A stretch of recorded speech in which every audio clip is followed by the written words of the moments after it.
Like, yeah, man, I just watch you for the Little Wolf stuff, and I'm like, and I just like, okay, that's great, dude. You don't owe me anything, man, but you know, like, I told him to fuck off without telling him to fuck off, basically. It's just like, do you think I need to hear that? That you just don't, you watch me for this other guy? No, go eat dick. It's like, you're not doing me any favors doing it. Yeah, I agree. Yeah, so. We're live. We're live now? Yeah, we're live now. God damn it, John. Welcome to the Bro Show. Click. We're live. No, just record me. Glad I didn't have my dick out. Jesus. Hello, everybody. This is the Bro Show. You ready to go? Yeah. Okay. After you introduce everything. Yeah. The Bro Show today. Bro Show, Pirate Radio on YouTube. Previously we talked about our favorite top 10 superheroes on film. And today we'll do something a little different, but basically just a little recap. Here it is, previously on the Bro Show. Take it, Jon Prophecy. Do you want to change places? No. This is the... You're just going to... I just got the movie. Okay, fine. Yo.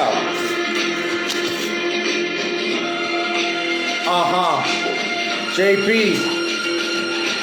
Yo, they try to box me in, try to put me in the pot, try to put me in prison, but I'll leave them all in hysteria.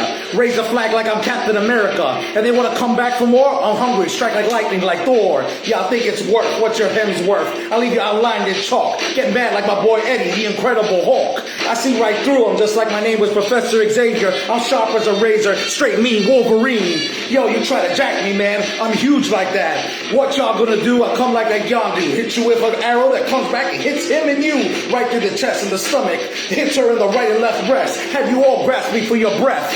And you come out short like Racket Raccoon. You better watch out, cause right now it's coming on high noon. Hit you with lyrics that leave you hysterics and leave you paraplegic and leave you can't breathe. What you gonna see? Prophecy coming up. Straight up not. Hitting hard. You can't stop me. I'm the juggernaut.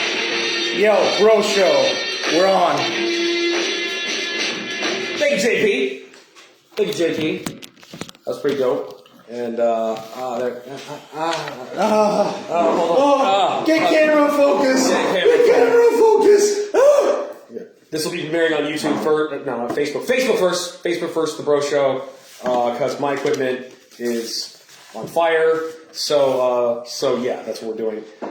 So today, we are talking, since we talked about heroes last time, we're going to talk about our favorite movie villains. Once again, John sucks, so I can't bring up animated characters. So, like, you know, I'd love to bring up, like, the Phantasm from Batman Mask the Phantasm, but no, John doesn't like animated things.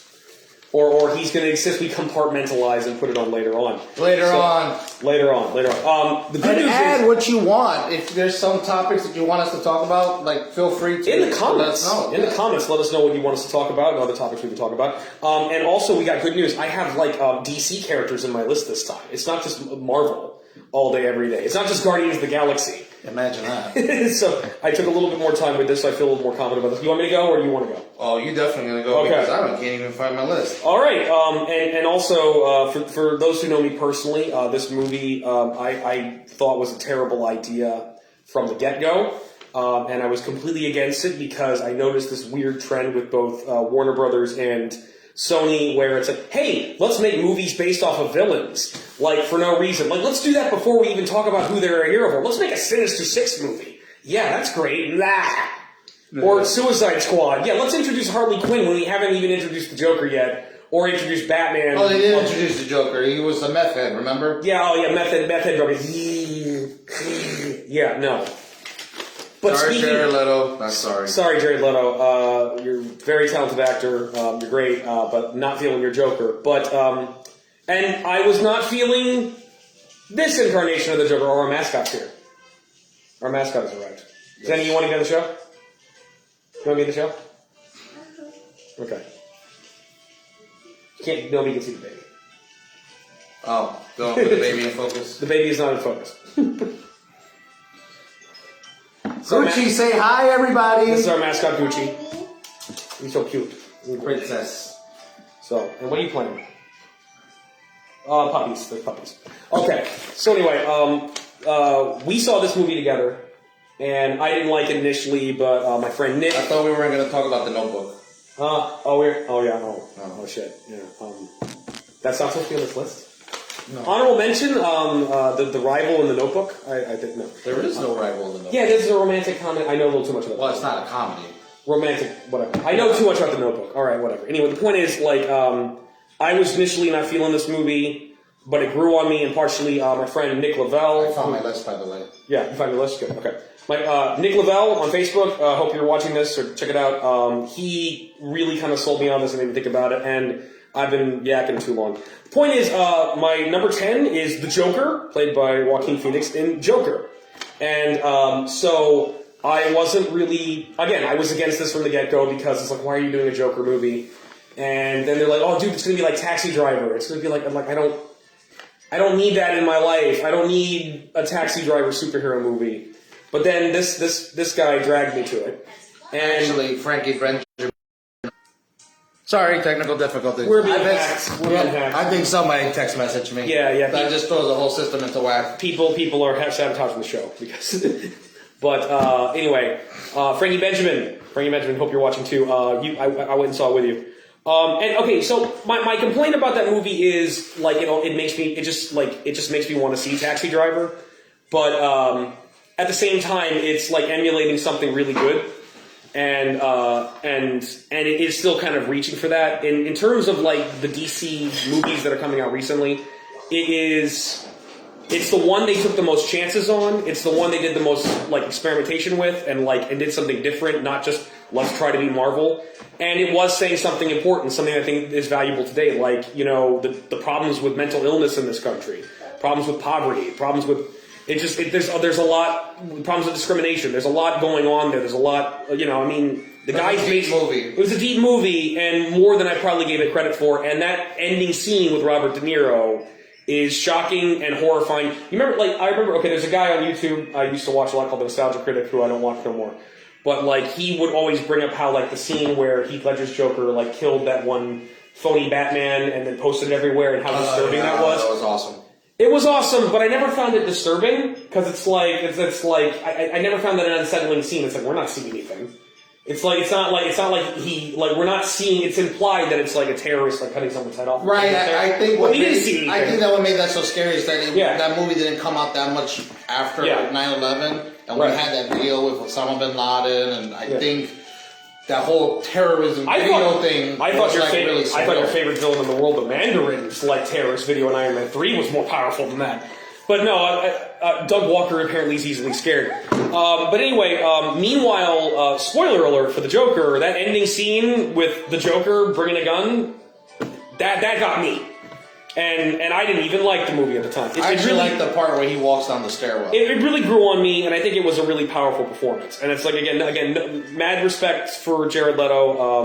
He really put his all into it. I just think the meth head ghetto fabulous Joker wasn't really what I was going for. Whereas I think Marilyn Manson would have did a better job. Probably. If they were going to go that way, they should have just had Marilyn Manson do it. Yeah, again, nothing against Jared Leto, but it's like Joaquin Phoenix. It just kind of hit the right nerve, and it's something that it's aged with me and grown with me over time, which is I think I've rambled enough. But basically, this is one that I really thought about, and it was I like it more than I realized. I feel like it took me some time to digest it, and I get it. And it's I appreciate the Joker movie much more now that it's time to sell. It is the best recent DC movie of all time. I know you like Justice League because you're weird. Yeah, but I think Joker came after Justice League. It did come after Justice League. Yeah. And it's but I don't like Justice League. And it's just I feel like the Joker is that's where they took chances. And everybody talks about Wonder Woman's great, Aquaman's great.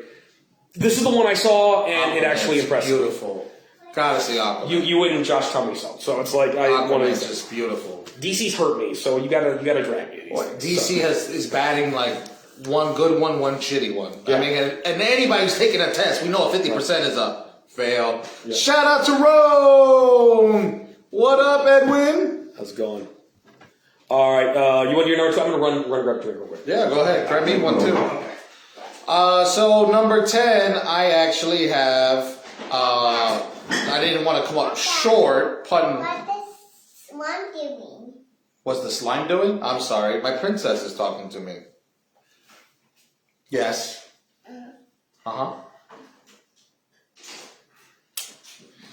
So they want to come up short on this one, but number 10 for me is Mr. Danny DeVito in his portrayal as the Penguin. So when I made this list, I looked for people who elevated the villains. Now, I'm not saying that Joaquin Phoenix did not elevate the Joker, because he took it to a completely artsy form thing. And but I also want to talk about the ones that really, they went all out. And I mean, Danny DeVito with the whole stomach thing and just going crazy. The Penguin, as you know, if you know anything about the comics, the Penguin was supposed to be a sophisticate. Right. It's supposed to be someone who came from rich people. And it was definitely nice that the Penguin decided to go almost animalistic. Eddie comments, no better character than Danny to play the Penguin. I really like Danny DeVito's portrayal of the Penguin, but let's not forget Burgess Meredith from the Adam West era. He did a great job. So even though that old Batman was comedy, in the sense, Burgess Meredith, and I mean, if you know anything about movies, we're talking about the guy who played Mickey in Rocky. Yeah. Burgess Meredith was phenomenal. So I definitely will give him an honorable mention. I like this. But definitely agree with Rome. Danny DeVito was built for that, and he took an insanity to that character, still played an ode to the sophistication of the character, but with Tim Burton's all-out theatrics, I think Danny DeVito definitely took it. And what I love about Danny DeVito is some of the scenes where he's eating that fish. Yeah. And, I mean, the makeup, he, really made it come to life, and then also where he's hitting on Michelle Pfeiffer. So it's a very monstrous version. Oh my God! But he's so awesome, and he when he bites the guy's nose, he says, "Ha ha, gonna be gushing blood." Yeah. Or he's riding that duck, and he goes, "I'm playing him like a heart from hell." And I mean, Danny DeVito just body slammed that role. Now, I was about a week ago. There, a YouTuber named Anti-Trekker was doing a stream, and I caught it right before work, and I actually commented a little bit, and we were talking back and forth about Batman Returns. And he's not feeling the Penguin from Batman Returns because of the character was very disgusting.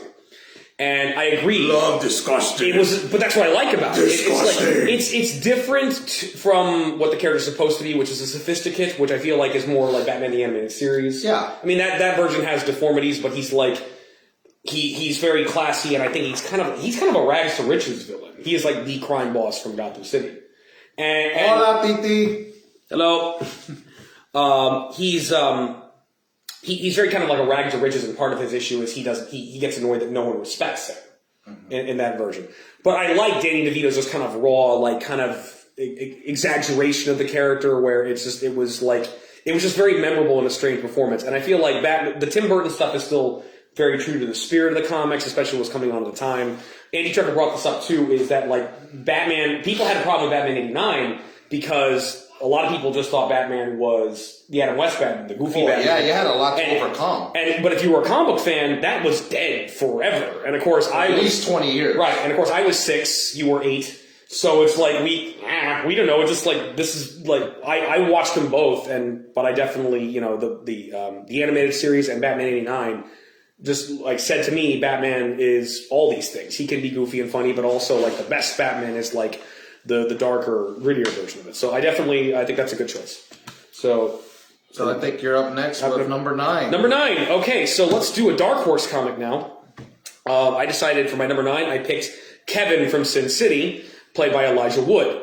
So some of these lower tier areas, it's my idea was I wanted to represent villains that were kind of like a force of nature, that were just just badasses. They weren't necessarily the talky villains, but they were just just a force to be reckoned with. And I wanted some representation from Sin City. And I had a hard time thinking about it, and it was I realized it was a lot of those villains are very three-dimensional. Not to say Kevin's not three-dimensional, but Kevin is more of a force of nature. Frank Miller described Kevin as a non-human. Him and Miho are non-humans. They're basically demons, or like Asian demons, Uni. And whereas Miho represents a good demon who defends people, Kevin is a dark Uni, a monster that eats people. I think it was a very masterful performance, very like just. It was just this very quiet. Elijah Wood was just really quiet and creepy and just like. Yeah, so I agree. I don't know if it was a masterful performance, but he definitely nailed it on that he was a demon. He definitely got that across. He acted like an alien. It was like it's really unnerving for Elijah Wood because I remember Elijah Wood. He was like we're talking about Frodo is now Gollum. Yeah. Well, not even Gollum. Gollum talks. Gollum's not a demon. Gollum's a crackhead. Gollum's a crackhead. This thing was like completely non-human, completely unknown motivation. You don't know why it does it. We never hear him talk. We hear other people talk about him. You have Rutger Hauer talking about he only spoke to me, and his voice was like an angel. And he's an unsettling, sick serial killer who does horrible things and murders women, eats them. There's this twisted sexual relationship that's kind of like behind the scenes that can go over your head if you're not paying attention. That was between him and Cardinal Rourke.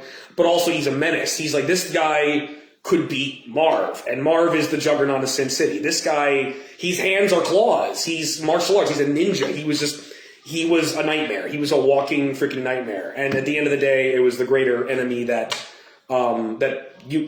Marv, the Conan of Sin City, had to bring down. So I got to give it to Elijah Wood as Kevin from Sin City. So I think Elijah Wood did a great job, but we're talking about the top 10. So unfortunately, he wouldn't even be in my top 20. No disrespect. This is my Yondo. I respect your choice, but I'm gonna have to go with another great actor. Actually, I'm gonna go with Mr. William Dafoe as the Green Goblin. Now, there is a lot of controversy about the Spider-Man movies, especially now because the MCU has really brought the Spider-Man movies into next level, and all the Marvel movies definitely to the next level. But I am very much still in love with the first two Spider-Man Thanos movies. isn't as scary as Willem Dafoe. So I don't mean the Green Goblin, I mean Willem Dafoe. No, William Dafoe is scarier than most supervillains. And William Dafoe as the Green Goblin, when I heard he was cast as the Green Goblin, I said, I don't care who's Spider-Man. They can have Gollum as Spider-Man. I am going to go see the Green Goblin. And the costume, I think, was a great modernization, even though I don't know if he had anything to do with the costume, but from that little corny costume that's in the comic book, and everybody knows the Green Goblin really looks like I like his goofy treasure troll of the comics, but it is a little, it's a little sick. And he was riding on I've got a pumpkin! Yeah, and he was riding on a metal tube. I've got a pumpkin! Yeah, so for him to really bring that character to life, because the Green Goblin is evil. And in the comics, he's absolutely insane. He kills Gwen Stacy. He's an absolute menace. But he looks corny, and like Eddie was saying, he's got a pumpkin. So, how do we make this believable? And William Dafoe did it. William Dafoe, just like Danny DeVito elevated the Penguin, in my opinion, he totally elevated the Green Goblin. And I almost had a tear in my eye when the Green Goblin died. Yeah. Because it was so masterful. And what I also like is his character, not only as a Green Goblin, but his play as Norman Osborn. Yeah. He also killed the character Norman Osborn, where he was that businessman. He wanted to push it to the limits. He was that scientist, and he started playing head games with Peter Parker. OMG. And then the way he used to beat on Harry, on James Franco. There's a good guy in there who's crazy and screwed up, and it's like it kind of hammers home the tragedy that's in the comics too. Yes. That drama, he really brought it to life and made it realistic, and it was awesome. I think you can make the argument that the costume was also cheesy. It looked like a Power Ranger suit, but I liked it. I thought it was cool. It went with the theme, which was this is a military thing. Right, and we're talking about 20 years ago, too, at least. And it's like, and on top of that, the mask, it was like, you could tell, like, he was, like, the idea was he had all these, like, ancient, like, these uni masks. Like, Japanese uni masks. It had, like, a Japanese feel to it. And it was all designed to strike fear into, like, the original costume in the 60s, the goofy one, he's a goblin coming after you, so it's designed to scare people. And it was like that, they updated it. It was like, I thought it was pretty good. And I don't think they've never topped Willem Dafoe in terms of, like, the Green Goblin. No, not even close. I don't count I like Harry's Goblin, but that's New Goblin. That's or Green Goblin 3 or Green Goblin 2. I think. Both of those Green Goblin manifestations with the Harry Osborn, both in the Amazing Spider-Man and Spider-Man 3, are garbage. We need to get Josh up on here. Josh confirmed. Is Green Goblin, is Harry Green Goblin too, Josh? I know you're watching. Yes, Get on Harry here. is Green Goblin too. Yeah, he's Harry Green Goblin Osborn is in the comic books. He's Green Goblin. Hobgoblin is like Jason Mandela and like the other guy is Ned Leeds. Ned Leeds, yes. Ned Leeds. Who's the fat Polynesian guy and Which is really interesting that how they're going to get him in a Hobgoblin suit. They might, or is the Hobgoblin going to look like a demonic sumo wrestler? They might not, but it's like I think it would be interesting if they made him a Hobgoblin, but then made him like a good guy. So you have a good guy Hobgoblin running around. Because eventually, like, Harry came back. Think he should be the Hob Ogre or the Hob Troll. Because Harry came back as the Goblin, but as a good guy, eventually. Yes. And that was an interesting thing. Okay, bring them on camera. Are we talking about the baby? Is like. I think she might be talking baby ran away. We get the baby comes back. Yeah, she's playing with mommy at this point. So, okay. My turn? Or you got more to say about the Goblin? No. I'm done with the Goblin. Okay. Number 8, again, I was thinking monsters. I was thinking like Force of Destruction. And so one of my, when it comes to this, I kind of go into X-Men. And I kind of think of like two people, Juggernaut or Sabretooth. And although we've had two really good Sabretooths, I had to go with Juggernaut. And as much as I like the Juggernaut from X-Men 3, there's a lot of problems with X-Men 3. So I had to go with the most impressive, most awesome version of the Juggernaut. And I went with Juggernaut, played by Ryan Reynolds in Deadpool 2. Because that one was more accurate to the way the character was. So the X-Men movies, by the time we get to Deadpool 2, are just a mess, even aside from quality, just the timeline. And at that point, they just kind of threw their hands up there. It's like, you know what? It's the Juggernaut from the comics. He was huge. He was this monstrous CGI thing, but he was big. He was strong. He just bashed through things. He wasn't joking around. He was angry. He was like, I didn't even know. I had to look it up to realize that Ryan Reynolds actually did the voice for this character.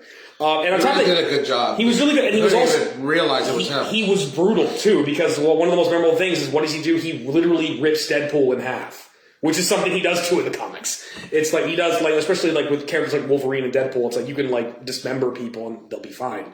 And it was just like, yeah, he showed up. He started smashing things. We had two really good fights with him, and at the end of the first fight, it was like, I'm gonna rip you in half, and it was just.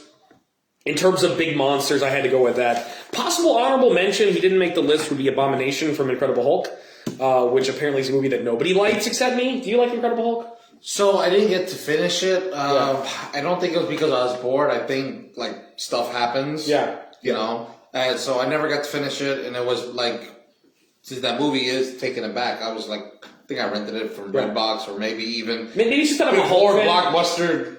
like went out of business. Yeah. So I never got to really watch it, and then like I can't even stream it now because it's either like on HBO or one of those channels that I don't have. So I really interested, but there was a lot of good reviews on that one, especially since the first one got slammed. It gets a lot of hate now, like in terms of the MCU, like people that like rate the MCU movies. Oh, that one sucks. It's like. It doesn't suck. It's just because it's not an Endgame or Infinity War. Just fuck you. Yeah, but but here's the thing that people got to realize. Maybe it's not the Hulk, and it's the Hulk fighting a monster, but also like a well-developed piece. It's like it's Fade. What's that actor's name? Tim Roth. It's Tim Roth as Abomination, and it's like he's really good in the human form and really good in the monster form. I like that. So I mean, honorable mention, Abomination. That's my number 11, I guess. But yeah, for number 8, Juggernaut, played by Ryan Reynolds.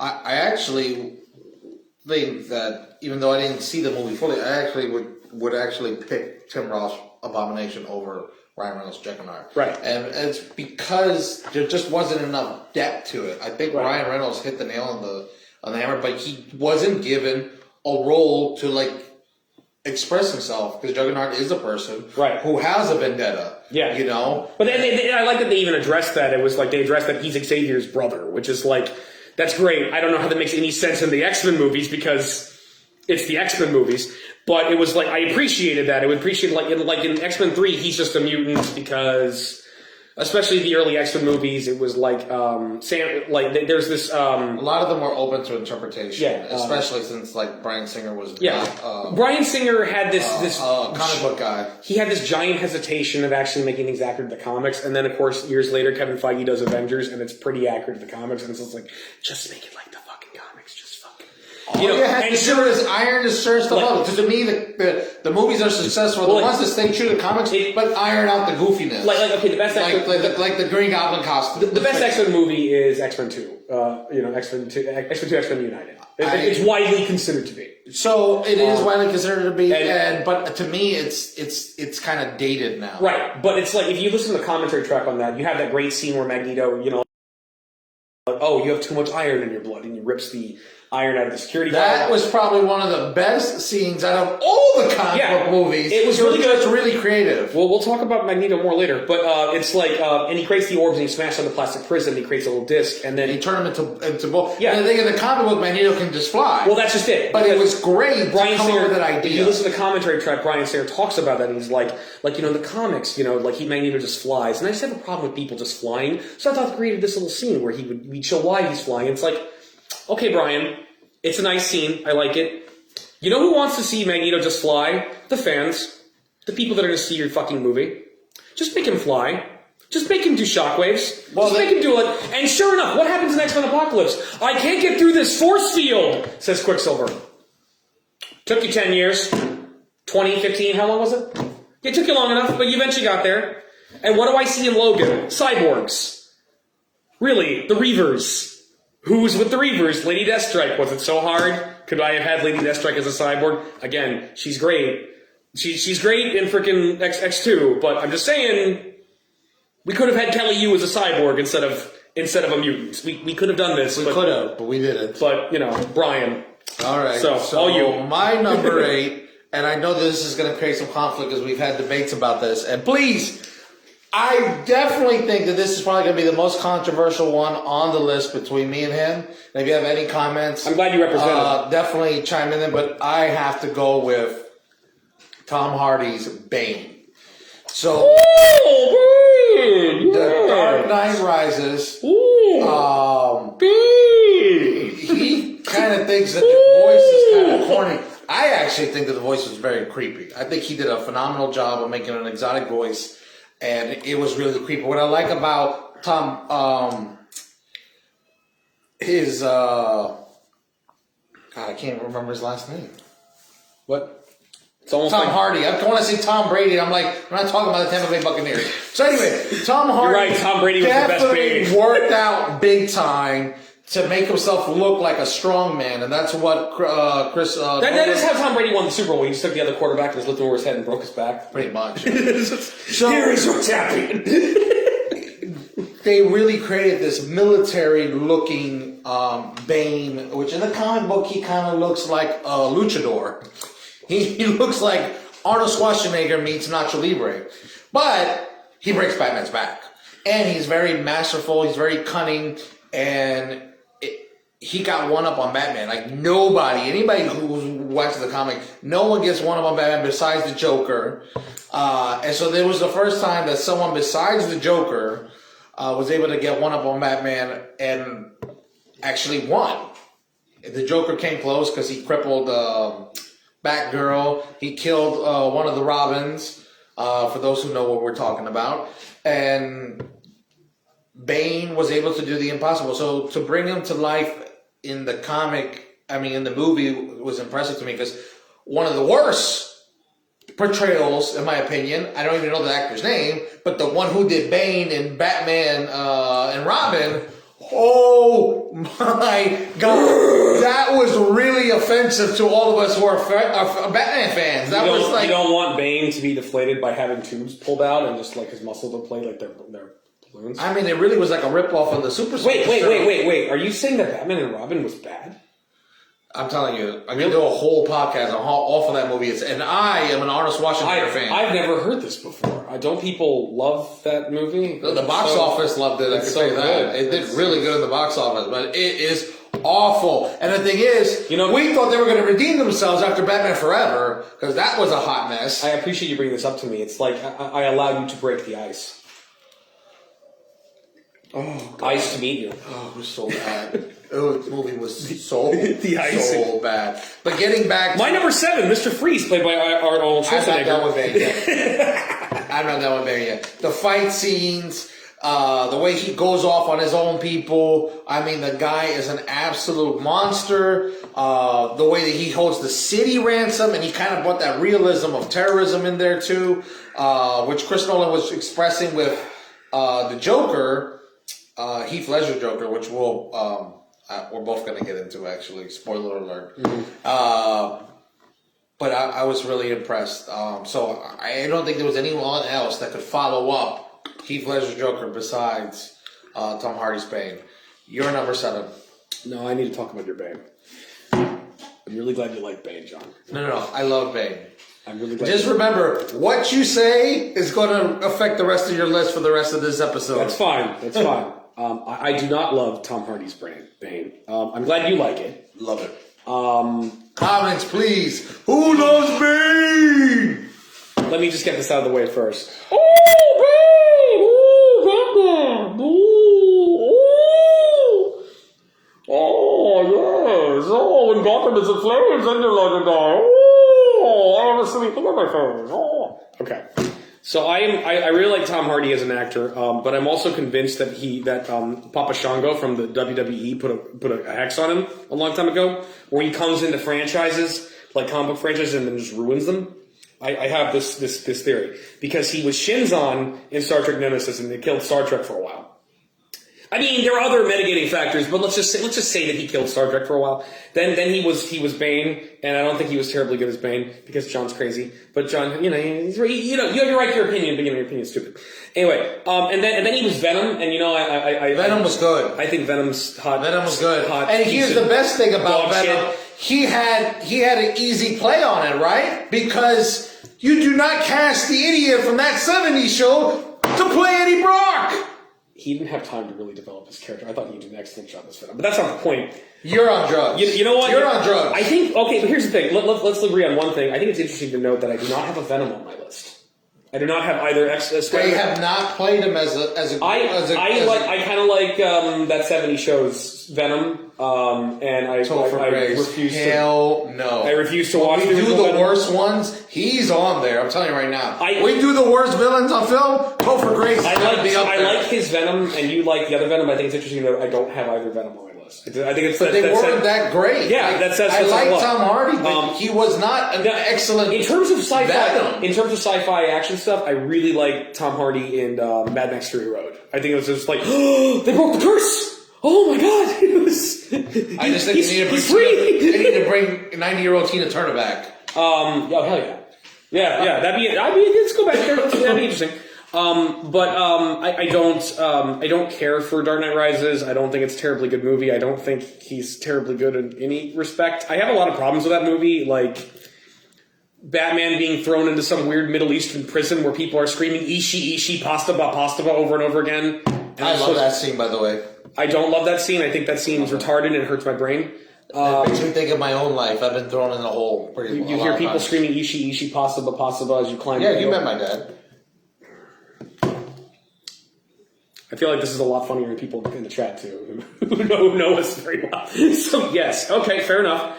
I wasn't that impressed with the fights. I was like, part of my problem was like military tactics when they're like retaking the city, and it's like, okay, you got an army of cops who are going to charge a bunch of mercenaries with guns and tanks, continental warfare style, and it's like, you have guns too. Go to shoot. Like, and be tactical and, like, snipe from a distance. But don't just, I'll charge you with my nightstick and flashlight. What are you, the Fremen from Dune? No, stupid. I have a lot of issues with that movie. So it's like, I don't agree. I'm glad you appreciate it. I'm glad you get something out of it. I don't. Love it. Yeah, so. Number 7. My number 7 is Baron Mordo from Doctor Strange, played by Chiwetel Ejiofor. I really, especially when it comes to... I can't even pronounce that guy's name. I have to just be honest. Yeah, he has harder. I'm not even sure if I'm pronouncing it correctly, but it's like, I love this man. I believe you. This dude, I first noticed him in Serenity when he played the operative, and he was like... Serenity. Yeah, Serenity. It was the movie not adaptation. Serendipity. Not Serendipity. It was the movie adaptation of Firefly. And he was just so menacing and awesome and terrifying in that. He was great. And then I saw him in Doctor Strange. And then I saw 12 Years a Slave, and he made me cry. And then I saw him in Maleficent 2. I don't want to talk about Maleficent 2. That's for Josh in a couple days. But he was good in that. He was trying. Angelina Jolie wasn't. Her cheekbones were, but not her.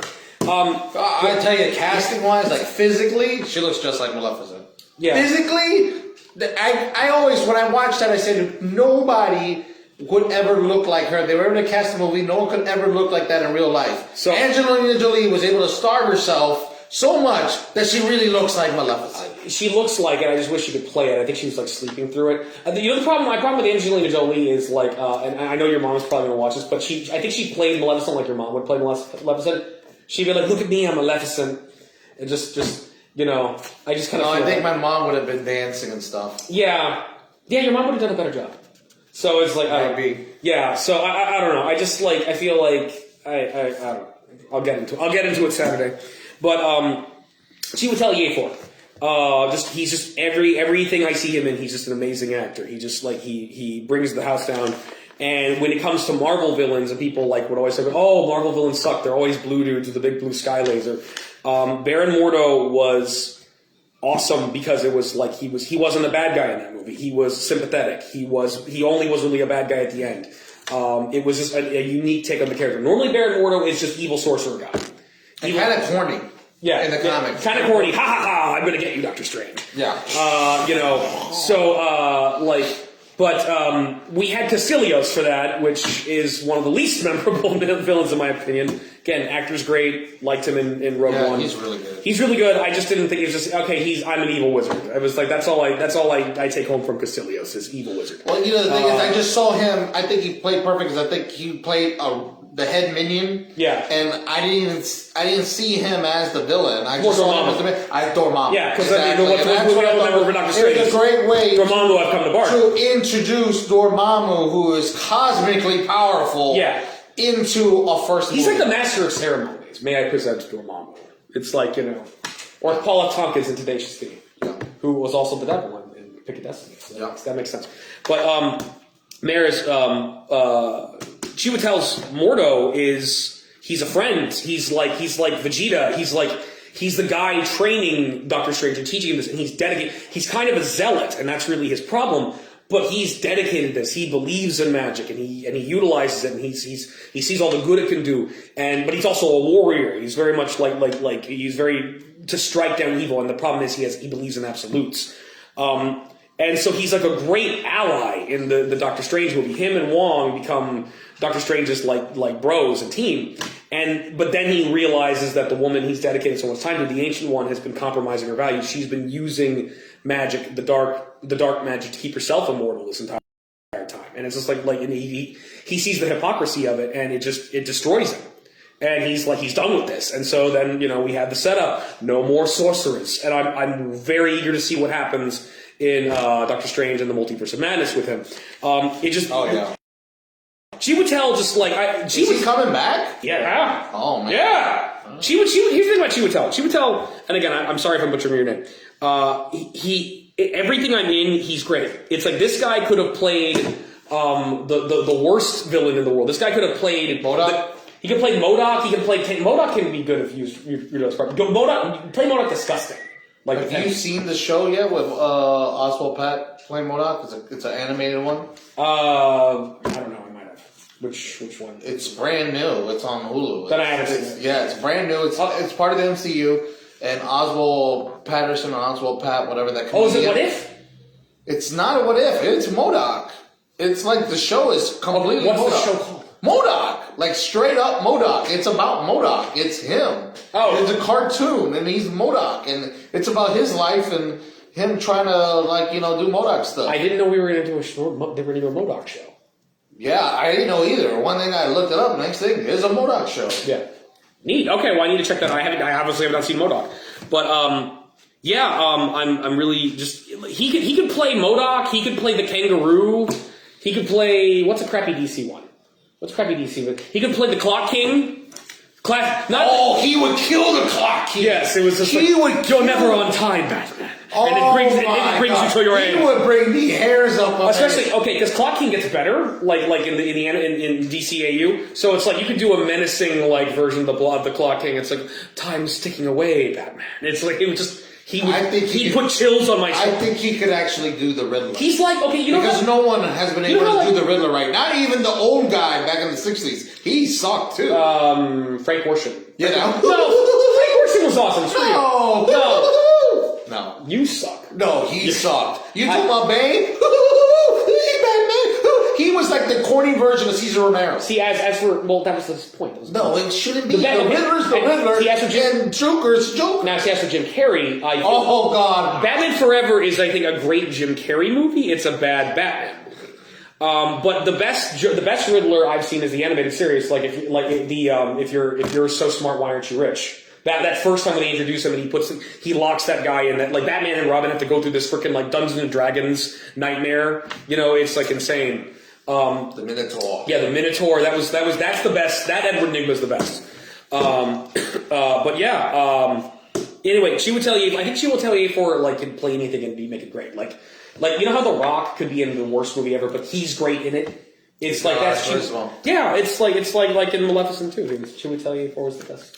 Ready? In the movie. Yeah, I'm done. That's my favorite. So I love your choice, and the only reason why he didn't make my list is because he didn't get to do real villain stuff. We saw the development of a villain, and especially in the after credit scenes, you see where he is going to be a badass villain, but he wasn't the villain yet. Right. We saw the birth of him, so he wasn't going to make my list for that reason. Now, in the Mouth of Madness or the Multiverse of Madness, whatever we want to, calling it, or I'm butchering the name up. I apologize. Yeah. He might make a list. Yeah. But he's not on my list for that reason. So the next one is classic. So we're talking about 1989 Batman, and the best thing about that movie, no offense to Michael Keaton because he was phenomenal. Kim Basinger did a great job. Tim Burton did a great job. But Jack Nicholson revolutionized villains for comic book movies. I mean, there wasn't many comic book movies out yet. And an honorable mention would be Gene Hackman, just because Gene Hackman's Gene Hackman. Yeah. That's Lex Luthor. But Jack Nicholson as the Joker. OMG. So Jack Nicholson is famous for playing crazy people. Mm-hmm. But here's Johnny. And he's great as a gangster. I mean, you've seen the movie Departed. OMG. But his role as the Joker, he took that gangster, because they decided to go with the gangster side instead of the serial killer. Because there's different stories and versions of the Joker in the comics. But this one they went with the gangster. So he's a gangster. It's like a gangster becoming a psychopath. Exactly. Like it's like, well, gangsters are psychopaths. But let's be honest. But like gibbering psychopath. Exactly. So he did a really good job of elevating that character from this underboss to becoming a psychotic boss and actually being able to manipulate Gotham City and bring to life what Tim Burton was trying to do. And then that scene in the museum where they play Prince's song. Yeah. And he's just like the black and white, red and green. And he's... That gave me nightmares. Oh my God. Was terrifying. That was so good. I think I blocked a lot of that scene out because it was so... I just felt so much better when Michael Keaton as Batman showed up and said, you want to get nuts? Let's get nuts. It was like... It was so good. I mean, it was just like... No way to bring down the second he gets splashed in the face and he's like, and I mean, he took some classic stuff. Obviously, it was from The Wizard of Oz. And the pen is mightier than the sword. Another one. And he stabbed the guy in the neck with it. I mean, it was so awesome. You know, I think inspired another Joker doing things with pens later. Exactly. But I mean, I'm talking about for for at least 20 years. It's gone. It's done. He was untouchable. I mean, absolutely untouchable. I mean, 20 years ago, he was like my number one on the list. Yeah. He was. I mean, the next people are going to say, all the movies came after this, obviously. He was there was just no one touching him. Yeah. I mean, absolutely nobody touched Jack Nicholson. And it's still on my top 10. So we're going to go to number 6. Well, before we do, this is one of the, like, Jack Nicholson's Joker is one of the ones I didn't put on my list because I knew you were going to put it on your list.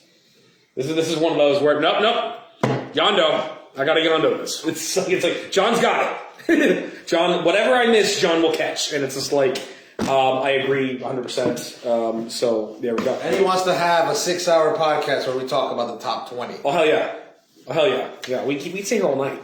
My number six is another Yondo weird one. It's going to be Boulevard Trask from X-Men: Days of Future Past, played by Peter Dinklage. So this is where I start moving from the monsters to the weird and the more intellectual villains. And I was thinking about X-Men villains, and it was like what had the most effect on me.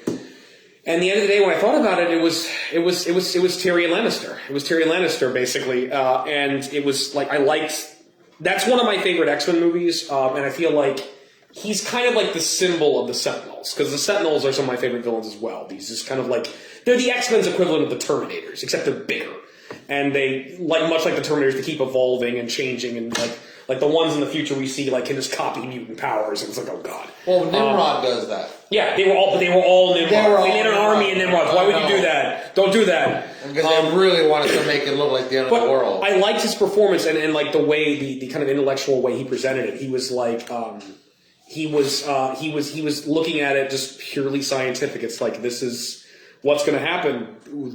Our species, humans, are going to be in danger because this is the next phase of evolution. They're going to wipe us out, so we're going to need something to prepare for it. And he was very cold and methodical about it.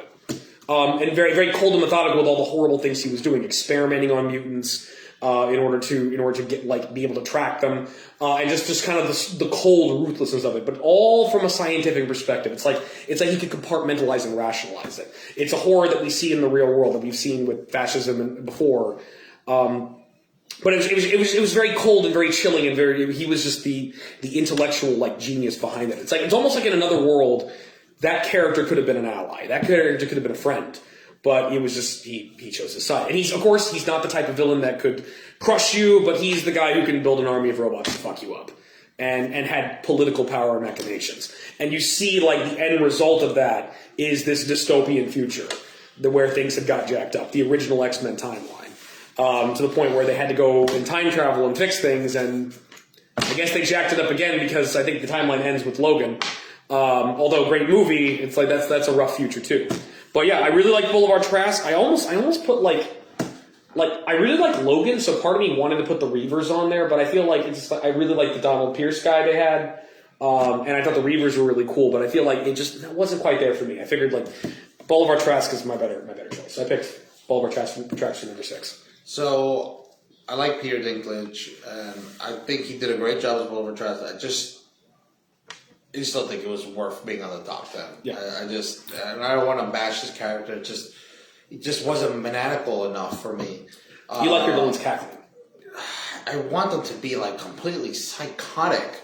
And the next one, she was out of her loving mind. And anybody who knows this actress, she wasn't out of her mind. She was a goddess, and she could do whatever she wants. She did it because she could. Out of her freaking mind. Pure evil, Satan with tits. And that's Kate Blanchett's hello. What do you expect from goddess of death? What do you expect from a death goddess?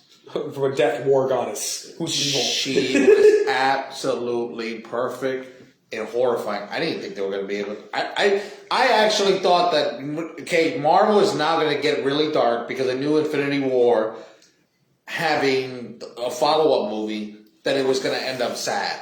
So I said maybe Thor is going to end up being sad. Ragnarok is going to be a sad ending because she took Mjolnir. I have a hard time pronouncing that. She took that. Mjolnir. Yes, and crushed it. Badass, by the way. Yeah. And then these spears and things that she throws, that woman just has such a great elegance to her. She was great in the Lord of the Rings trilogy. She's great in movies that are not fantastical. She's a great actress. She has such a whimsy to her acting, and she was absolutely brutal. And when she's holding Thor's, but I don't know why she didn't make your list. She's holding Thor. I knew you'd bring it up. I knew you'd bring it up. Why didn't you bring Surtur? Surtur was in that movie. He destroyed Asgard. Why didn't you put him on the list? I think he would be on the list of the top 10 CGI monsters in. Could we do an honorable mention for Surtur just because Immigrant Song? We can do an honorable mention for Robert Plant. Yeah. Okay. Fine. But definitely, she was just absolutely amazing. She had Loki crapping in his pants. She had Thor crapping in his pants. She had everybody crapping. She had me crapping in my pants. It was so freaking good. I mean, to make a badass like Carl Urban look like your little stooge and goon, which fit perfectly for the movie, it was awesome. Like, she was just so... Yeah, that character's name is Curse, right? Or Scourge. No, he's Josh, Scourge. It's Scourge, right? He's Scourge, yeah. Josh, confirm if it's Scourge. I think Josh is playing a video game. Oh, why are you playing video games, Josh? So, Scourge is the character he plays, but they meshed two characters. Yeah. Because they made him Scourge and they made him Executioner. And they meld two characters together. I thought Scourge is the Executioner. Curse was out of the way. He was in Thor 2. And they really downplayed his character. Yeah, Curse was Mr. Echo from Lost, and we never saw his face. No. Yeah. And they really downplayed his character, and I was kind of upset about that. Yeah, he's got to be a big monster. I was like, I wanted more of him. Yeah. I wanted more. I wanted more of Eccleston as Malekith. I wanted to absolutely. That's why Curse and Malekith aren't on our list. No. And you know what? They're not bad. I don't care. Malekith was awesome. Yeah, I don't care, MCU haters. But that's the top 10. I like the fact that the Dark Elves are like the freaking Romulans in that. I thought that was cool. Thor 2 has plenty of problems, but it's like, I still enjoyed it. It's really good. I love Thor 2. Yeah. But again, there's so many good movies now. Right. There's so many good movies that you can't just be like, oh, Thor 2 is the greatest. It's not. It's just too much. Yeah, it'd be kind of weird. I mean, I love 20 Thor years 2. ago, It's my favorite movie. Really? I mean, really? Just so. I mean, even. Oh yeah, man, Ant-Man 2. It's a fine movie, but it's like my favorite movie. Okay. You can't. There's no way. It's very entertaining. Kind of weird. Just makes me back up. It's just there's just so much out there. So you're next. Well, let me talk about. So now we're on the top 5. I want to talk about Hell a little bit too. Thor Ragnarok, I think gets a bad rap from some people. I really like Thor Ragnarok. I have no idea. Thor Ragnarok. Well, I need to bring this up because I archive a video on my channel of someone who's very beloved by many of my followers, but he really hates Thor Ragnarok, and I completely disagree with him. I like that. Ragnarok is a masterpiece. I like that. I like his video on it, but I agree. Thor Ragnarok is a masterpiece, and I really liked it, and I completely disagree with him. Wolf is like really into Norse mythology and not really the Thor comic books, and it's just like, well, it's not really adaptation of the mythology. It's adaptation of the mythology and the comics. This is Thor. Exactly. This is not if I had a heart I would love you. If I had a voice I would sing. I would love for you to actually watch that video and comment on it, and we can argue about it. Well, we would just debate about it. You probably want to argue with some of my friends, my fan, like are they really my fans? My viewers. They're Wolves fans. They're my viewers, but it's like, anyway. But the thing is, it's like there is something like the movie's not perfect. I feel like the best stuff in Thor Ragnarok is the Sakaar stuff, the Planet Hulk stuff. And so when you go back to Asgard, it's like, but it's still like, I still like the Asgard stuff. It's like I think the worst part for me is the killing of the Warriors 3, which got completely punked out, and I wasn't cool with that. But it was like, no, yeah, I agree with you 100%. Well, that's another reason why Hela was great. She body slammed the Warriors 3. I'm not okay with that, because I like the Warriors 3. I love them, but that's what makes her a great villain. She killed what I love. I want the villain to make me mad. I want the villain to make me get all agitated and worked up, and she did that. Yeah, I basically agree with you about Cate Blanchett. Cate Blanchett's awesome, and she does a great job. She's loving it. She's having a blast. I think she's a menacing goddess of death. And since you brought up the fact that I pick weird things, I think she's a weird choice because her power is bizarre. And it's like, and again, I would like Josh to come in and comment more about this ability, but it's like her superpower was basically throwing swords. Bendición, mommy. Oh, hey, Cecilia. Good to see you.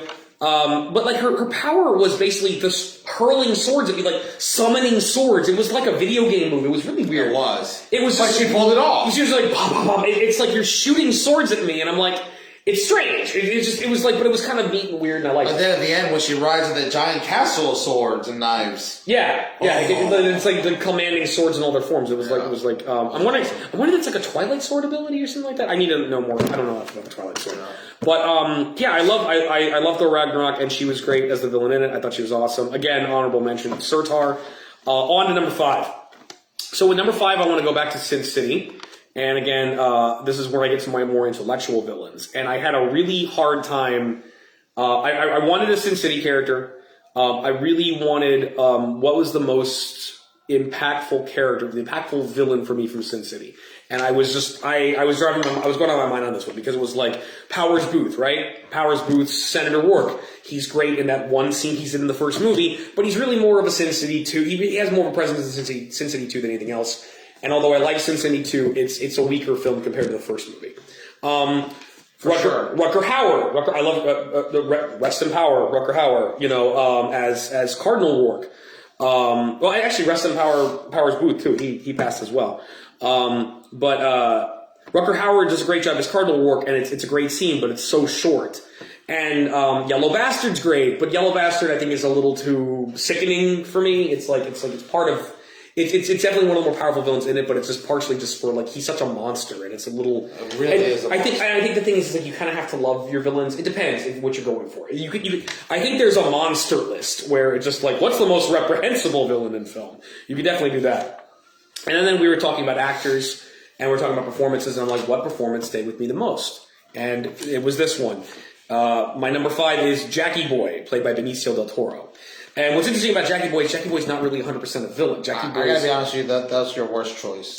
Okay, well, you're not your time to talk, so whatever, because you're. I understand that, but you made fun of my Bane. Well, you do a funny voice, John. Do a funny voice. Why are you calling me?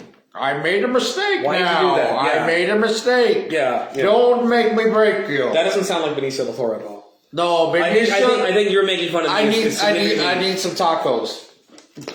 Okay, fine. I don't have tacos. There. Okay, that's good. I like that. So what I like about Benicio del Toro is it's not really a villain. It's really just a very damaged person. It's a blackout drunk. Jackie Boy is a hero cop. In other books in Sin City, he actually saves the day. He partners up with people like Marv and other heroes and goes on and helps and saves the day. But he drinks way too much, and he's just a horrible alcoholic, and he doesn't know what he does. And what does he do? And this is a great villain. Yeah. It's an awful scene.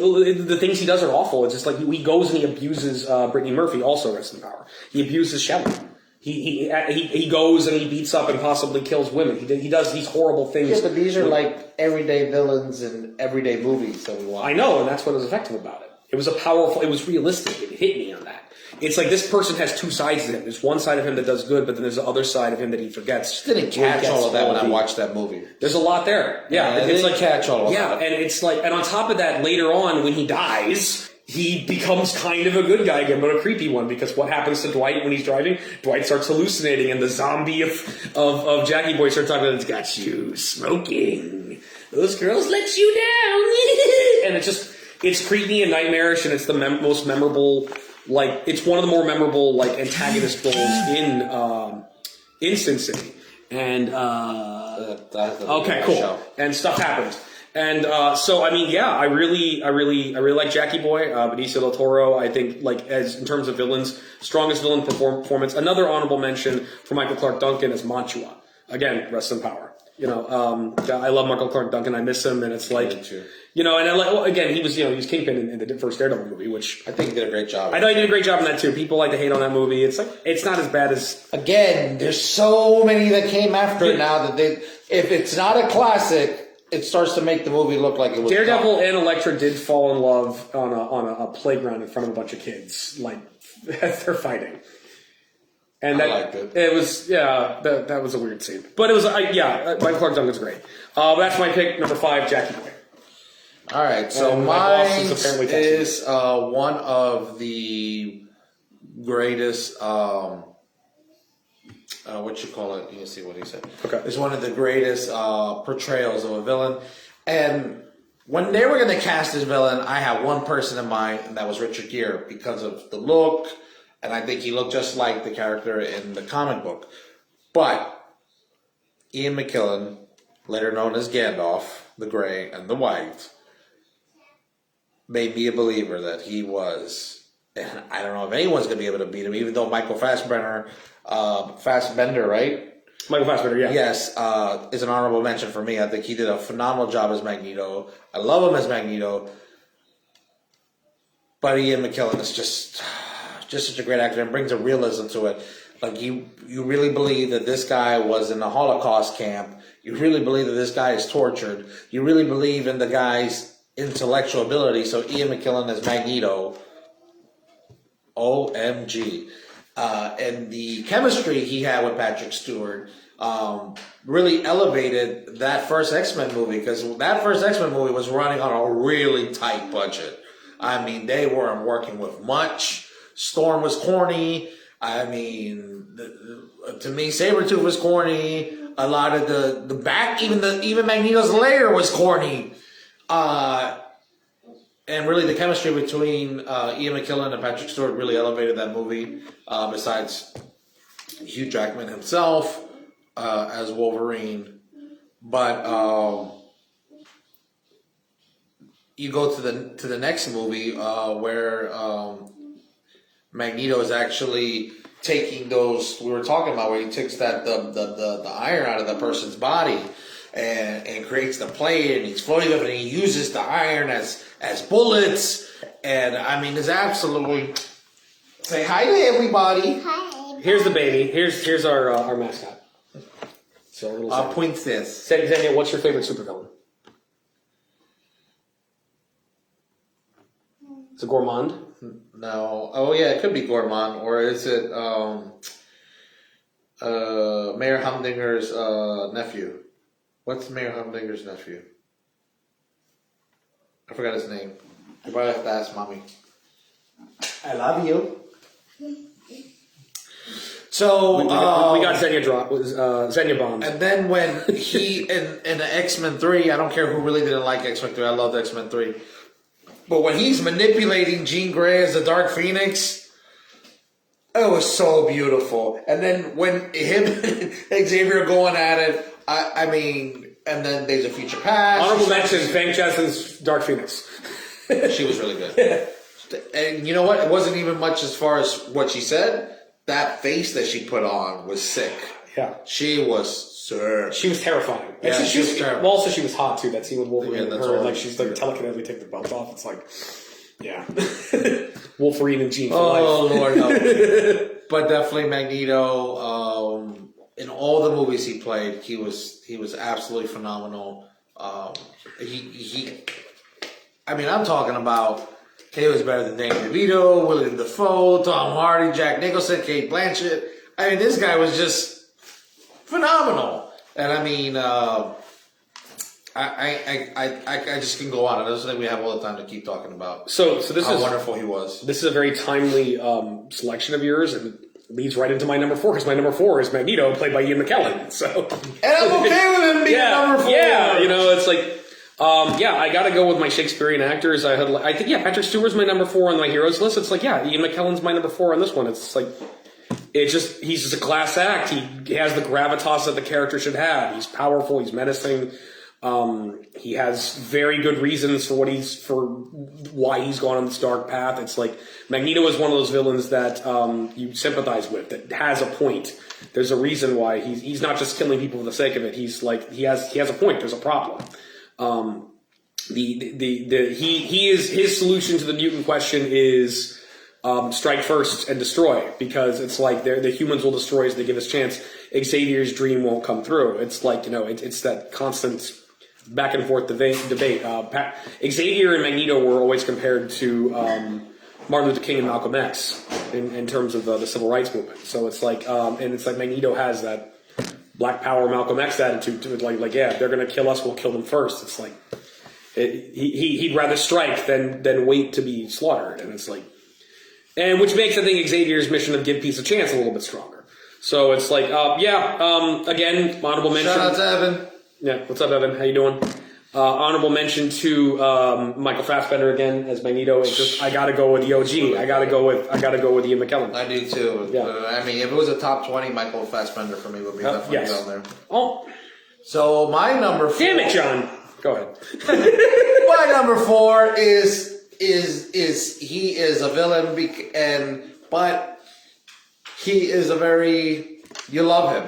You all love him. I don't care who you are. If you're into these movies, you've been watching these movies, and he's got his own TV show now because I wonder who you're so talking about. Lovable, but he's bad. I mean, in Avengers 1, he is absolutely bad. He wants to rule the world, and he says that we're all weak and we love to be controlled. He's absolutely selfishly psychotic.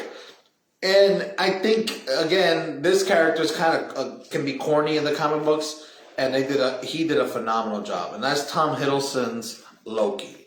Yep. I mean, who doesn't love Loki? Like seriously, like Tom Hiddleston's Loki. Who doesn't? Yeah. I mean, really, I just his wit, his interaction with all the actors. When him and Robert Downey Jr. are going at it, and he says, I think I'll have that drink now. The way he was afraid of the Incredible Hulk. Loki is the god of mischief, and he was mischievous. I am a god. I will not be subjected to. And you still didn't think Loki was corny after he got whooped by the Hulk. You still wanted to see Loki. I mean, we're going to be watching a show about Loki. Yeah. I mean, dude, just this guy is, I mean, who knows what's Again, I think it's supposed to be an alternate universe, but at the same time, I kind of like how it should end and cover this too. It's like, I'm back, I'm fine, everybody. I took Thanos and think he killed me. It's like, I kind of want that too. It's just like, I got him. He never saw that glamour coming. Once again, segue, my number 3 is Loki, played by Tom Hiddleston. So I'm okay with him being number 3. I mean, you pretty much nailed on the head. And a lot of people like to hate on the first 2 Thor movies. You know, and the thing is Loki had a lot to do with elevating those movies. Exactly. And the thing is, especially Thor 1, Loki kind of made that. I will admit, again, Thor Ragnarok, Avengers, happy, jokey Thor is a little bit more fun. But I like the fact that where did we start? We started with Kevin Branagh. We started with Shakespeare. And that was the gravitas of the first Thor movie. The first Thor was awesome. The first Thor was awesome. It was Shakespeare with gods. Decent for a second movie, but the first Thor, and again, you can tell that they're working with a smaller budget. Yeah. And that has an effect to it. The worst part is like the stuff with the humans. It's like the stuff like Jane Foster I felt could have been better. It's like, you know, or like Darcy, but Darcy grew on me in WandaVision. I love Darcy by the end of WandaVision. So it's like, it's this brotherly relationship. What makes him a villain is the fact that he's constantly at odds with Thor. He's constantly butting heads with his brother. His brother gets all this attention showered at him. He's meant to lead. He's meant to be king. What about me? Thor's a dummy. He doesn't know how to lead. I'm tactical. I could do that. He's also an outcast because he's a frost giant and is trying to find his place as an Asgardian. Everything he did in that first movie was for... He made all that stuff believable. He made all that believable. Like he was hurt. He felt betrayed. He felt betrayed by his own people. He felt betrayed by Odin. He felt betrayed by Thor. Yeah. And he made it believable. Even though, like, if you think about it, it almost sounds like a kid's tale. His own selfishness is in there, too. He wants power. He wants to rule. But at the same time, the way, I think, like... And the thing is, he's a master of lies, too, Loki. So you never 100% know, but... The thing is it was like, I feel like, no, it's real there. It's like everything he did was, in his eyes... for the benefit of Asgard, for the benefit of his family. He wanted to prove to Odin and prove to his mother Frigga and to Thor that he could do this. He could save everybody, and that he could put an end to their greatest enemy by luring in Laufey and destroying him. And then once rejected, then he goes on this temper tantrum. It's like, okay, fine, I'm going to work for Thanos and I'm going to take over the Earth. It's like we get to see so much with him. Tom Hiddleston is Tom Hiddleston creates so much. That's another thing. Yeah. He is the main villain of the first Avenger movie, and he nailed it. And I mean, that movie, if that movie did not make it, there would be no MCU. Right. That was Yeah. That is one of the greatest comic book movies of all time. Is that freaking Avengers movie? It's that freaking good, and you gotta give it to Tom Hiddleston. Right, and on top of that, it's like he's so complex. It's like I love one thing. The reason I love Thor 2 is just because it's basically Thor and Loki having to work together and arguing the entire time. I love it, and having to deal with their mom. And dying. I think that's what Wahiki did. Yeah. Is like he emphasized on that relationship. Yeah, when he did they're brothers at the end of the day. It's like Loki may be a bad guy, he may be a villain, but he can also be a hero. And like his brother makes him a better person. And the end of his journey, at the end, he's not a villain. He died a hero. He died a hero for Asgard fighting Thanos. And it was just like, he's just this powerful, dynamic, awesome character. He's fabulous as a villain. He's fabulous as a hero. He's Tom Hiddleston, and he's fabulous. That's my pick for number 3. So, for those tuning in, we are talking about the top 10 greatest comic book villains on film that were actually portrayed by actors. We're in the top 3 now. So we get in the top 2, it's gonna be interesting. I have another honorable mention because we're getting towards the end, and that's Michael Keaton as the Vulture. Yeah. I think that the Vulture was so corny in the comic books. It would look like Patrick Stewart in tights with feathers on him, and the version they went with Michael Keaton of a guy that just was dealt dirty hands, was shafted over. I felt like that working in society. Well, again, every American, another example that blue collar Americans are going through that type of stuff. Yeah, and this is to another turn example into a villain. I think it was great. Yeah. He was great. It's another example of when people say, "Oh, Marvel villains are lame; they're not." Yeah, well, take a look at Vulture. Vulture's complex. Vulture's interesting. Yeah, it's like I don't buy it. Like some of the villains in Marvel can be like villain of the weeky, but it's like then they have a bunch of others that are complex and interesting, and you feel for it's it. how And you got you these write powerful it. performances. So any good writer can take something that's garbage and elevate it. And so here, the next one is another corny character, in my opinion. But in the comic, because of good writing, has become the Joker of Spider-Man. This is also another one where I feel like, okay, I didn't put it down on my list, but it's like I knew John would do it. This actor is phenomenal. And again, I am not a fan of the villain. I never was a fan of this villain. Even when he came in the cartoons, I was like, no, not him again. It was not. You just don't like his hair. You just don't like his haircut. That's all. I cannot stand him. He's got a doofy hair. This man brought him to life, and that is Alfred Molina as Dr. Octopus. Oh my God. To me, Spider-Man 2 was one of the best comic book movies for years. Yeah. For years. Like, Avengers was the only one that knocked it off for me. Yeah. And then, of course, The Dark Knight came out. Oh my God. And really, I mean, no disrespect to Toby.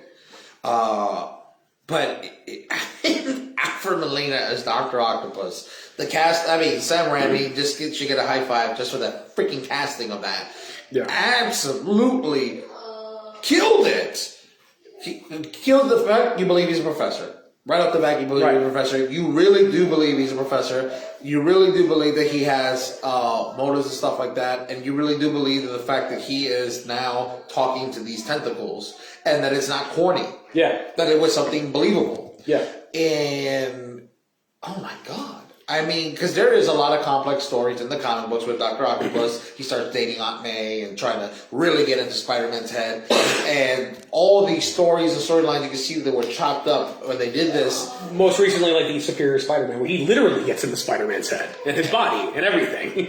And you could have the cancer-ridden one that's dying, Spider-Man. That movie was so good. He takes a freaking car and throws it into the building. He gets in Spider-Man's head. How about that fight on the train? Oh my God, that fight on the train was the best. Spider-Man literally has to stop a train. I actually am probably going body. to watch that movie after this. I'm literally probably going to crack open a beer and watch that movie after this. That movie is so freaking With an good. uncredited extra is Phil Lamar from Mad TV. He's in that. Like he's one of the guys on the train. Just Phil Lamar just in the background. That's funny. Yeah. Alfred Molina. All right. Alfred Molina is an amazing actor, and he just does a great job. What I like about his Dr. Octopus is that it's like, again, he's sympathetic. He's a really nice guy and a really nice professor. He's got a great relationship with his wife, he's a nice guy, and then I just feel bad about that. And he loses his wife. He loses his wife in the experiment, and he just kind of, it goes over the deep end, and it's like, we don't know the depths of how much those tentacles AI was affecting him. But he wind up like it gets to a point where he's doing all these horrible things just to make sure the experiment goes through, so that way like she didn't die in vain. And when he goes over the deep end, he's just a menacing villain. He's just so scary. It's just like he's just stomping around with those tentacles, throwing cars at people. His face and his mannerisms, because they're computer generated arms. Yeah, he really made it. He can jack up Spider-Man physically, but he's also smart. He can handle it. My god! And in the end, Peter was able to break through, and I didn't think he was going to win. There was just like, we might hear from him again. Oh my god! Based on what Josh has told me. Oh my god! Yeah. He was phenomenal. So yeah, he really is. So now this is going to get a little weird because I looked ahead at what your number 1 and 2 are. So let's just get ready. Oh my god, we match. Yeah, sort of. We pretty much matched this. It's going to be a little weird. We definitely matched more than episode 1, right, where we talk about the superheroes. We definitely felt. Well, you just want to accept that Yondu is one of the greatest heroes of all time, which is your problem. It's just. I think. If you picked Iron Man, whatever. If you would have picked 2 more people instead of them Sin City guys, I think we would have had almost the same list. Yeah, that's why you're. My number 2 is Heath Ledger as the Joker from The Dark Knight. Which is a no-brainer because he won a damn Oscar for it. He won an Oscar for it posthumously. Again, rest in power, Heath Ledger. He threw his all into it. We don't even really, again, and it's one of those tragedies where it's like we don't really know how much about how he died. It was an overdose, but it was like we're wondering like was there depression involved? Even Jack Nicholson talked about like met with him and warned him about playing that character, like it can get into your head. But whatever the case, it was a swan song of a performance. It was just incredibly powerful. It's like, and once again, very true to the spirit of the character, while you making it its own and unique. I feel like, for my money, the best Joker is Mark Hamill's animated Joker from Batman the Animated Series and the DCAU. But Heath Ledger did his own thing, and it was still true to the character, where it's like, it's this weird incarnation of it. The Joker is like. I think he brought a lot of realism to it. He actually made me believe that this was a documentary on a real serial killer. Yeah. That not just a serial killer, also a villain. Not just a serial killer, a terrorist. Yeah. But that's another thing. But he meshes a serial killer, a terrorist. He's a god of chaos. He's literally he represents chaos, and he's the ultimate counterpoint to Batman, and the ultimate like.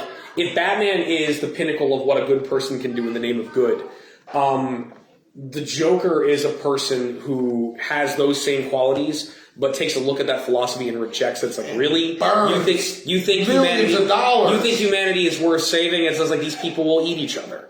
And much of that movie is this ongoing debate between these two characters, punctuated by them punching each other or shooting at each other.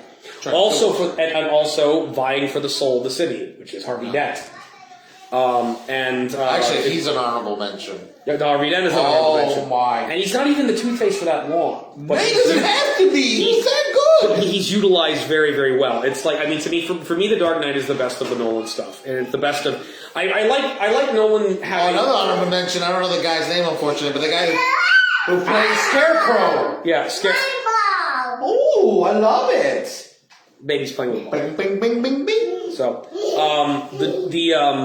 yeah, I forget the name of the actor who plays it, but Josh would know. Josh needs a comment because he would know these things. Josh is eating a burrito. Josh is eating a burrito. Where's my burrito? Where's my burrito? Where's your list? Where's my burrito? Josh, you need your list. You need to come in here and like we gotta do that Saturday. We gotta do that Saturday when we do with the other bro show, where we're talking about we're talking about Maleficent 2. Yeah, you need to come up with your own list, Josh, so I don't have to talk about Maleficent 2 for that long because I'm like. Anyway, whatever. Did you watch it? Yeah, I did. That hurt, dude. It really... I didn't think it was that bad. Oh, my God. I found it entertaining. Oh, I hated it. Will I watch it again? Yeah, highly unlikely. Yeah, it's almost like it wasn't that good. It's almost like it was like awful. It was horrible. To me, something awful, horrible, I can't finish it. That's awful and horrible. Okay. You can't finish. I wouldn't have been able to finish it if I wasn't doing a podcast. Show. So, but anyway, let's talk about good things. Talk about Heath Ledger. Okay. No, it just a powerful all-star performance. He's my pick. I was actually debating like putting him or Jack Nicholson because Jack Nicholson's performance is awesome as well. But like for me, I had the more I thought about it, it's like I got to go with Heath. Most of the Jokers, I knew you were going to cover it. Like most of the Jokers are like great, except I just wasn't buying Jared Leto's Joker. But I don't think he did a bad job of what he was trying to create. Right? Yeah. Points for experimentation. I mean, everybody who really has done the Joker has done a pretty decent job. Yeah. Again. And if we were to do like the top 50, he might even make the damn list. Again, the one I was against for the longest time, it like became my number 10. Yeah, so there you go. But yeah, now it's you. Okay, so number 2, I think one of the biggest things that makes this guy did such a great job because he had an impossible task. This guy had to play Barney. I mean, this guy is playing. John's number 2 is Barney the Purple Dinosaur from the Barney movie. So, because we know Barney's a bad influence on children, and that's a supervillain. So there we go. Yeah, number 1. So I mean, a very cartoonish character, and I'm just going to land the plane real quick right now. It's Josh Brolin as Thanos. You take someone that looks like a big, giant purple Smurf. And in the comic book, I understand he's evil, and you can write great things in the comic books, and he's got muscles, and okay, it can be believable, but when you put it on screen, it could look corny. So, whoever did the CGI, I think they did a great job with it, but it's Brolin's face. And he did all the work. They put the dots on him, and he did all the work. He did all the acting at all, just like Andy Serkis did Gollum. Which I think we probably should do, now that this has become the wave of the future, we probably should say best actors who did CGI characters in general. Okay. And I can only talk about Andy Serkis for so long, though, because people love him for the Planet of the Apes movies, which I hate. And it's just like, Andy Serkis... Tim Roth! Yeah, thank you. And Tim Roth. I like Tim Roth. I mean, I wasn't crazy about the Planet of the Apes, but that Tim Roth... That wasn't CGI, though. That was makeup effects. That's why I like that Planet of the Apes. And everybody hates that one. Everyone hates the Tim Burton one for no good reason. I have no idea. Yeah, it's the ending. The ending doesn't make Michael sense. Clark Duncan was great. Michael Clark Duncan was great. But it's like, yeah. Just bring back Charleston Heston from the grave. Hey, look, listen, Andy Serkis is great, but you know what, Andy Serkis, I'm not going to kiss Andy Serkis' ass for every CGI character. You're great as Golem, but you know what, you were also Snoke. And I think he was great as Snoke. I think the problem you don't get points for playing Snoke. I don't think the only problem with Snoke was he had no script. Yeah. He had no script. He had no time. Yeah, you know what else didn't have a script? The newer Planet of the Apes movies. That's why you don't get points for Caesar. I don't hold that against that. On top of that, the best Caesar was Roddy McDowell, and because I'm an old school Planet of the Apes fan, but again, mad love for Andy Serkis. And Dr. Seuss. Yes. But anyway, getting back to Josh Brolin's Thanos, he actually made this character menacing and horrifying. I mean, as we go through this list, to me, all of them made a horrifying performance. Danny DeVito was scary as the Penguin. Tom Hardy was scary as Bane. William Dafoe was scary as the Green Goblin. Jack Nicholson was frightening as the Joker. Kate Blanchett was as Hela. Ian as Magneto. Tom Hiddleston, when he's not being funny, definitely Loki was like, oh my god, this lunatic or this clown is going to destroy the world. Yeah. And Alfred Molina as Dr. Octopus, and then this guy snaps the whole world. Oh my god, he wants to kill half the population. You just don't get more evil than that. Mm-hmm. I mean, you really don't. And to me, it was like you're taking this cosmic character. I mean, he is like an alien. He's a cosmic character. It's something that's so hard to comprehend. It's something that's so hard to put on screen. Something so unbelievable. Something so fantastical. He is actually playing a freaking unicorn.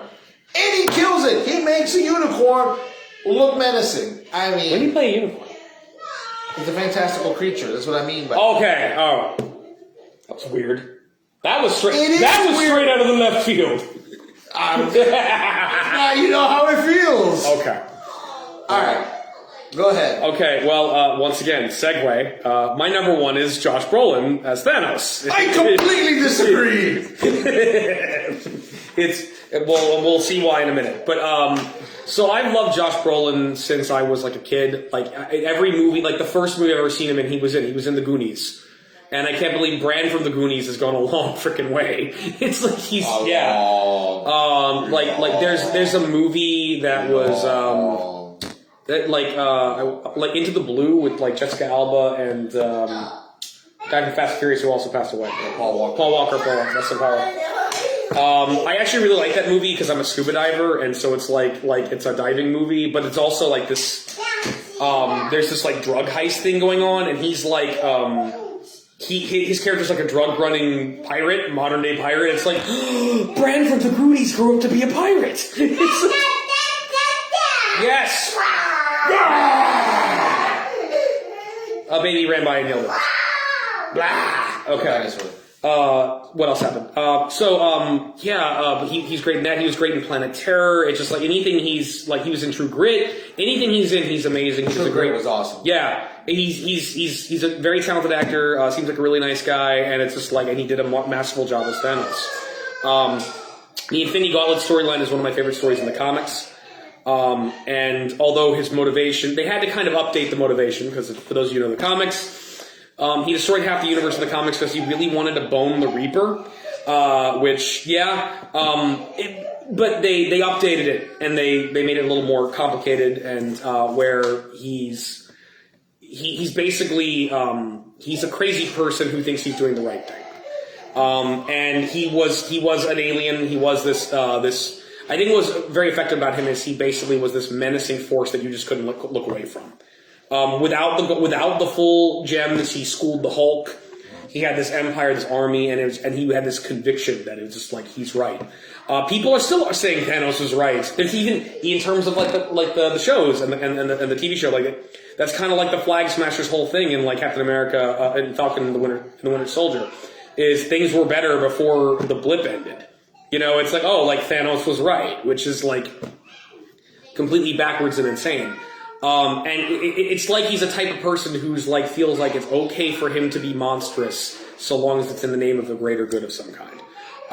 He's just this powerful menace you can't look away from, and just Josh Brolin handles it masterfully in every aspect of it. He's probably the closest thing to Adolf Hitler and Pol Pot in a fantastical form. Well, it's in a movie. It's in a work of fiction, which is where monsters like that belong. They don't belong in the real world. Exactly. And it's like, and where you can almost like, and the thing about him is it's like there's almost like a sympathy there because it's like he doesn't want, like, whereas I feel like Hitler and Pol Pot are just selfish pieces of dog shit with small dicks, and fuck them. I don't have any sympathy. Actually, I don't even have enough disgusting things to say about those. Yeah, pretty much. Whereas we're like, okay, I can see dimensions for a character that didn't actually murder billions of people. In the case of Thanos, it's like there's a level of. But Thor sure really makes you feel that he was. Oh yeah. Well, he was, and again, Thor's my boy there too. So he aimed for the head. But like he in his case, it's like he really does. He cares about Gamora. He cares about. There's a part of him that doesn't want to do these things, but does it anyway. He can't stop.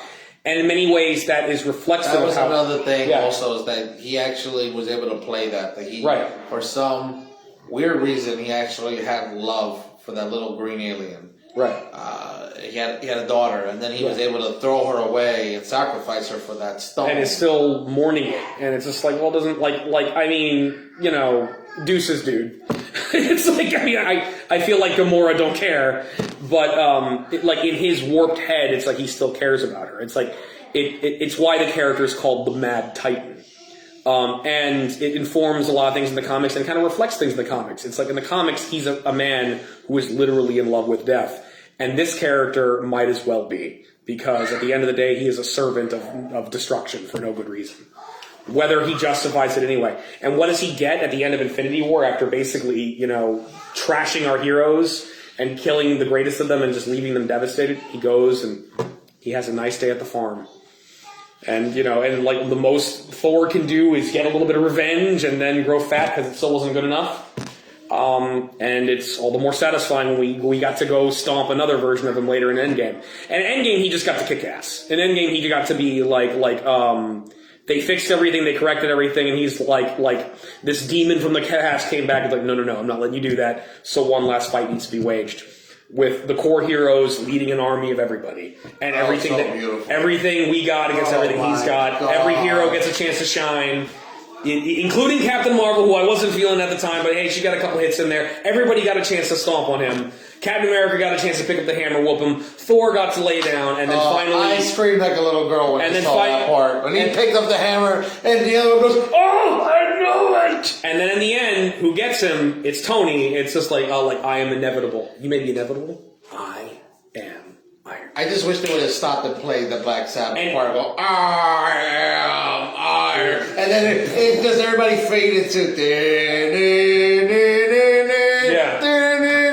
Has he lost his mind? Yes. And on top of that, it's like, it's great. It's satisfying too, like just the rivalry between Thanos and Iron Man. Not just because like Robert Downey Jr. is basically the face of the MCU, but on top of that, for those of you who know the comics, Thanos is a villain of everybody. He's a villain of the Avengers. He's a villain of the Silver Surfer. He's just he villain of the Guardians of the Galaxy. He beefs with everybody. But you know where he started? He was an Iron Man villain first. That's where he appeared first. That was his first enemy. And it dramatized, you go back to Avengers 2, where Tony gets that vision of what's going to happen, of everybody dead. It goes even, your favorite movie, Iron Man 3, he's got say what you will of that movie, he's got PTSD. Why? He went into space. He went into space and he saw that. How much did he really see? How much did he was there. That was Thanos, the ship he was looking at. And even Thanos says it later in Infinity War, I know who you are, Tony Stark. I've seen you in my dreams. They were meant to clash. It's powerful. It's my number one. Infinity War and Endgame are the greatest movies I've ever seen in my life. I don't care. I don't care what anybody says. It's like this in Jurassic Park for me. It definitely was. Who's your number one, sir? Oh, go ahead. Yeah, I think there's a total disagreeing clash on this one. So I want to apologize right off the back that the last four, I think me and him went back and forth. Great minds think alike. Great minds think alike. So, and the reason why I picked this one over Thanos, so we already talked about it, and my number one is Heath Ledger's Joker. So, I am perfectly fine with this. The reason why I picked him over Thanos is because it's a little bit more down-to-earth character. And, again, what hurt Josh Brolin is just the nature of it. It's a CGI character, even though I still think he deserves to be number two. Heath Ledger. You're basically deducting points because he looks like Barney. Right. Heath Ledger, which also made him catapulted to number two, is the fact that he rolls. Open-ended question to everybody, especially Joshua at home. What happened to Barney got the Infinity Gauntlet? Anyway. I know, Josh. Send your hate.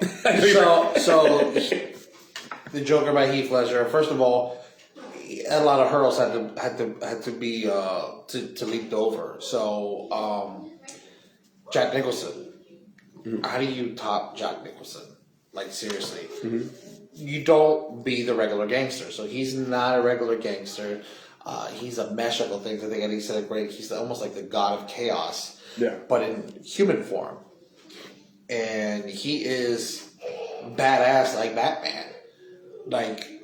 Jack Nicholson did a great villainous Joker, but I don't think he was as badass as Michael Keaton. Even though Michael Keaton didn't make it to my list as the greatest comic book superhero, but there's just so many. I mean, because when they filmed those Marvel movies, they picked too many good guys. Like they all did a great job. I mean, I still think an honorable mention to episode 1 was going to be. Scarlett Johansson as Black Widow, Elizabeth Olsen as Scarlet Witch. I mean, is it Bill Bellamy? Bill Bellamy and Vision. He killed Vision. He's really good. He was great as Jarvis. Yeah. So, I mean, it was just what's great about that movie is that basically it's like you already see them in the movies and they're good in the movies, but then you get to see them more in like the TV series and makes you love them more. It's really. So the other part is Heath really is freaking scary. Yeah. Like, you really feel like he is like some sort of terrorist or some sort of serial killer all mixed in one. Extremely unpredictable and dangerous.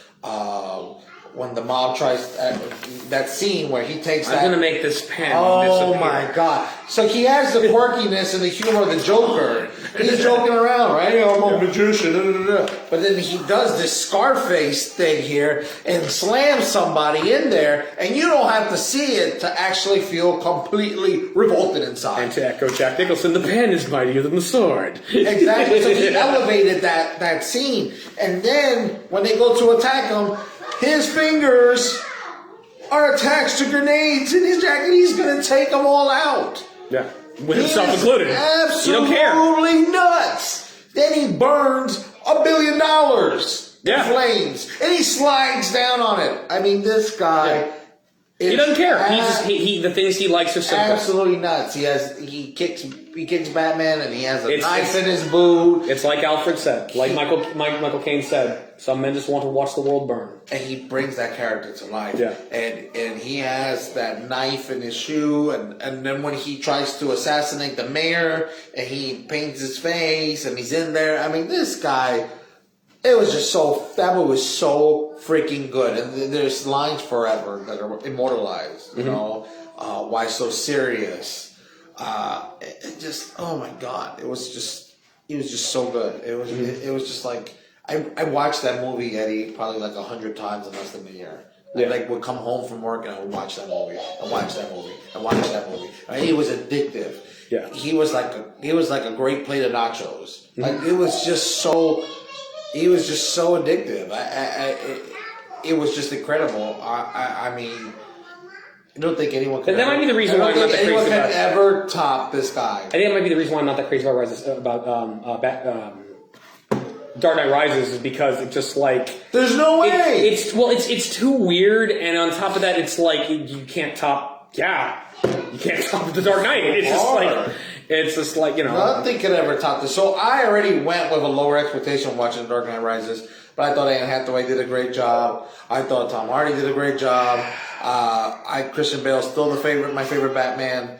I love that movie. And you still had all those great characters in there. You had Gary Oldman as Commissioner Gordon. They brought back the Scarecrow and all of that. I mean, they did what they could, but I mean.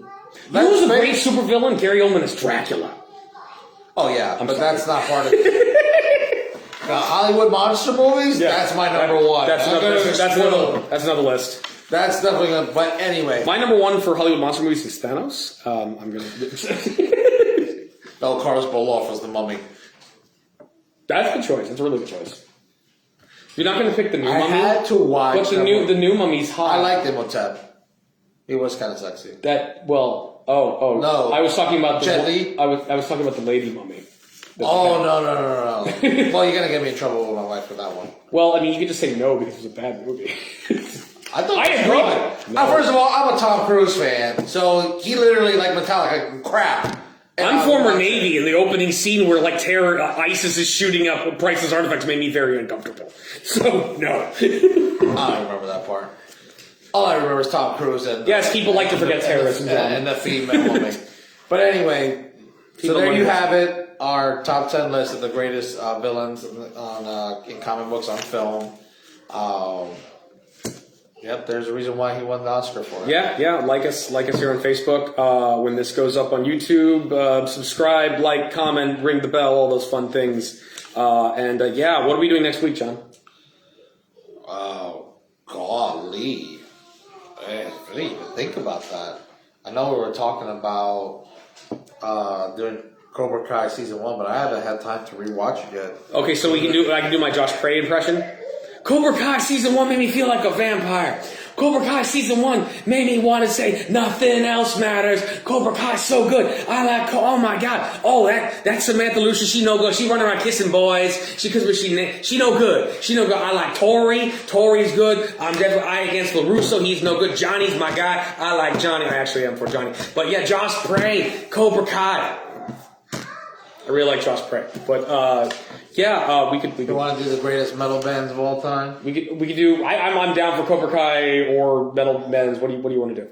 What do you want us to do? Tell us in the comments. Yeah, the greatest heavy metal bands of all time. Well, Cobra Kai season 1, and we are working on special guests. We're gonna do a real probably a 2-hour episode. It's going to be the greatest MCs of all time for you hip hop fans out there. Yeah. Also, Well, I will be learning because I like hip hop, but I'm not as knowledgeable about it as he is or other friends of ours. So, I got to do some homework.